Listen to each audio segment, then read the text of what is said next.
first day back training, because obviously it's just been like a little bit of a Christmas break. I had like four days off training, which is, I haven't had that in a very long time. Like, I'm someone who, the gym is my therapy. But we are back, baby. Goes gym, can't put on shoe. Today I'm going to be vlogging a little what I ate in a day. I'm back obviously in my building phase.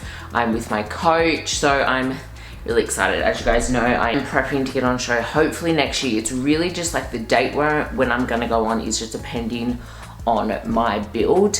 We are slowly just working towards increasing my training, increasing my calories. I'm currently at 2,250 calories, which I'm getting in quite easily. At the start I was struggling, but because we increase my calories over time, your appetite also increases. Like, it's definitely something that gets easier over time. You learn to adapt with how you feel, the food, etc. I've done all my check-ins and everything. I'm slowly making progress. I am the body type that is just so hard to build. Like, even over this Christmas period, eating everything and drinking everything, the scales have not moved. It's not until I am consistent with my training and hitting my macros and really pushing that surplus and increasing my macros over time where I start to see any form of progress. But like, I am really determined. I'm really keen because I've made it a goal and I feel really good. I love having a goal, and I overall just want to get stronger. I want to progress in the gym. I want to build muscle. Like, I'm still quite small, even though I've been training for years. That is my body type, and obviously years ago I lost so much weight, and a lot of that was muscle, so I'm just basically rebuilding that. I got these cute little shorts for Christmas for myself. Oh my goodness, Joel bought me all this activewear, and the problem with me is I already have every single one. He literally bought me 5 different sets from Tahira or something. I've got all of them. Like, all my what I eat in a days, I don't get fancy with my meals. I literally show you guys what I'm eating, and it wouldn't be a C what I eat in a day without oats. I have oats whether I'm in a building phase or a deficit. I just obviously increase how much I'm having. So I have 65 grams of oats. This is my current go-to flavor. It's got like little cereal in it. It kind of tastes like the vanilla, just a little bit more sweeter. And I just do 1 scoop of this. Oh, yum, babe. You want some? You thought you only done 1 scoop. I do 35 grams to be exact. Oh.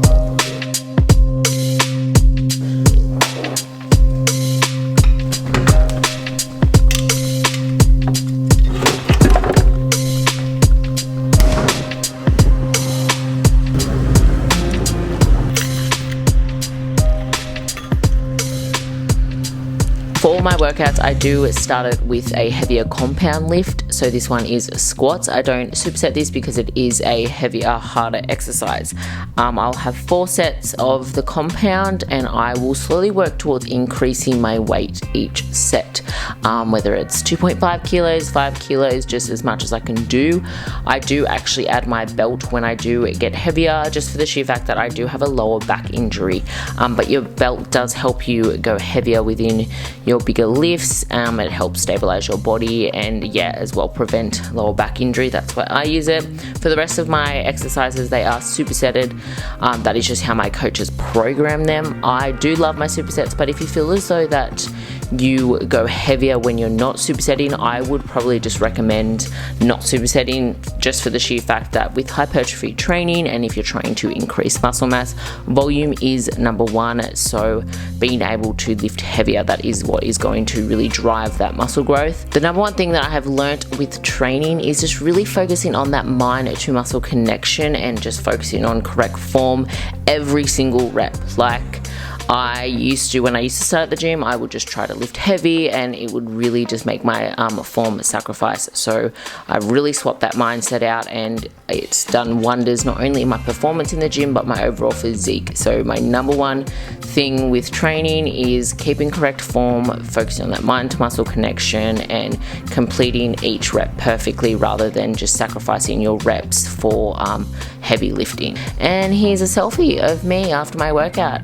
Yeah, flex baby.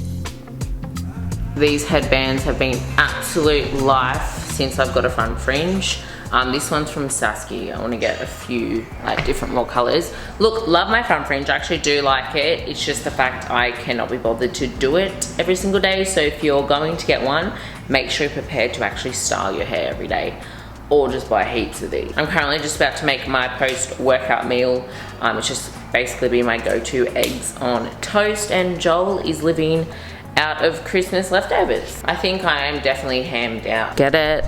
We picked this outdoor setting up from Bunnings. It's actually really nice. It was grey, but we spray painted it black and it's so much nicer now.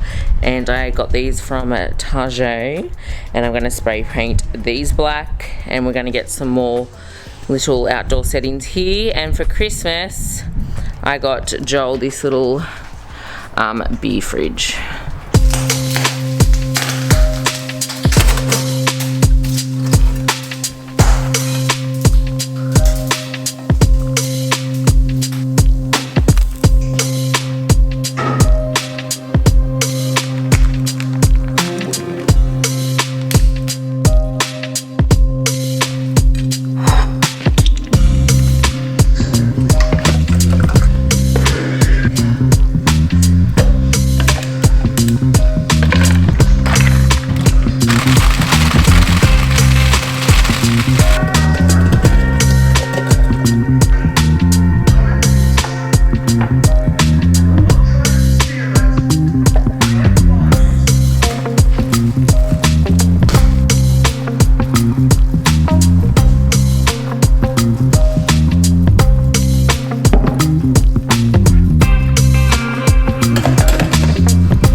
So personally with my potatoes, I find the most efficient and easiest and like least messiest way is to actually do it in the microwave. And because Joel and I we weigh pre-cooked, because that is a more accurate way of cooking. So we do that with our meat, we do that with our vegetables, like things like potatoes, like not green vegetables, but like potatoes, pumpkin, etc. So basically how I do that, because I'm cooking for us both, is we're both gonna have 250 grams of potatoes. So I'm gonna do 500 grams of potatoes in the bowl. And then once they're cooked, obviously they're going to weigh different to being pre-cooked. So then I'm going to just find out that equation and weigh that out, find that equation, and then separate that for our meals.